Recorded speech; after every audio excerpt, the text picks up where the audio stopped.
السلام علیکم ورحمۃ اللہ وبرکاتہ۔ تصوف اور روزہ دونوں کا بہت گہرا تعلق ہے۔ اب روزے میں کیا ہوتا ہے؟ روزے دار کے سامنے دنیا کی ہر نعمت ہوتی ہے، لیکن حکم ربی نہیں ہوتا تو وہ کیا کرتا ہے؟ وہ اللہ کے حکم کا انتظار کرتا ہے۔ جب تک حکم نہیں ہے تو وہ کھانے سے، پینے سے اور اپنی جائز حلال بیوی سے بھی دور ہو جاتا ہے۔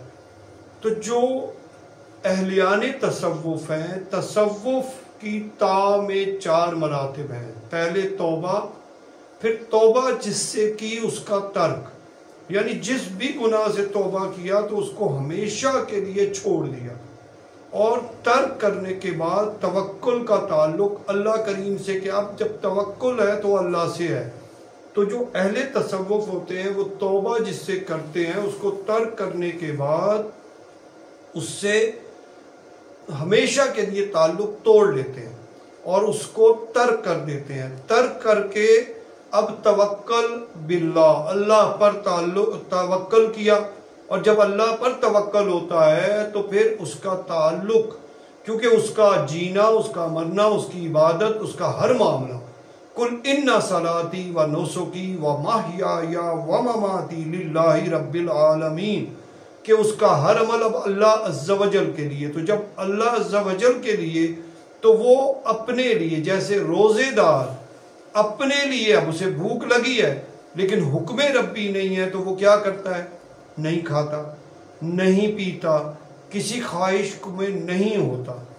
اسی طرح سالک بھی راضی برضا ہوتا ہے، وہ اپنی مرضی چھوڑ کر اللہ عز و جل کی مرضی پر آ جاتا ہے۔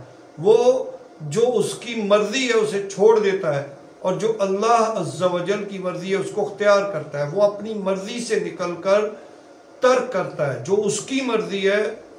اللہ کریم قرآن میں فرماتے ہیں افرائیت من اتخذ الہہ ہوا، کہ آپ نے ایسے شخص کو نہیں دیکھا جس نے خواہشات نفسانی کو معبود بنایا ہے۔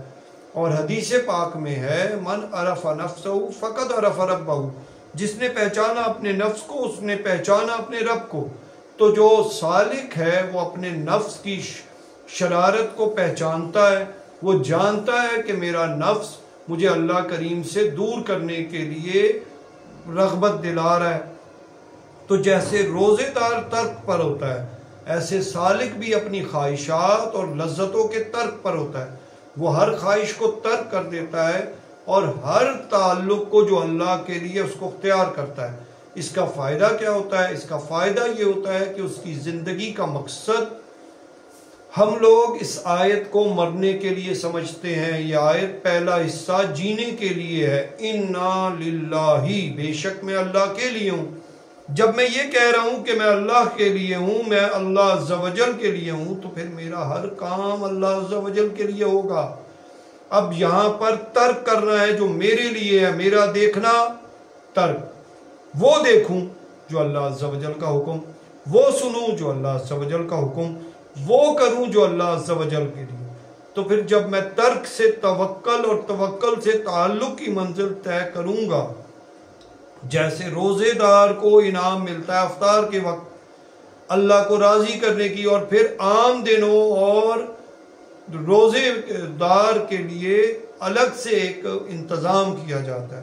تو جب سالک بھی جیتے جی اپنی خواہشات سے نکلتا ہے، اپنی مرضی سے نکلتا ہے، تو اللہ کریم تو دے کے خوش ہوتے ہیں، اور اللہ کریم لینے والی وہ ہستیاں مولا حسین پاک جیسی ہوتی ہیں جن سے وہ لیتا ہے۔ ہم جیسے کمی کمینوں سے نہیں لیتا، بس ہم ترک کریں اپنی خواہشات کو، اپنی مرضی کو، پھر وہ ہماری مرضی کو جو ہم چاہتے ہیں وہ خود بخود ہوتا ہے۔ تو جو اللہ عز و جل کا ہو جاتا ہے، انا للہ، بے شک میں اللہ کے لیے ہوں۔ اور یہ کب بننا ہے؟ جیتے جی۔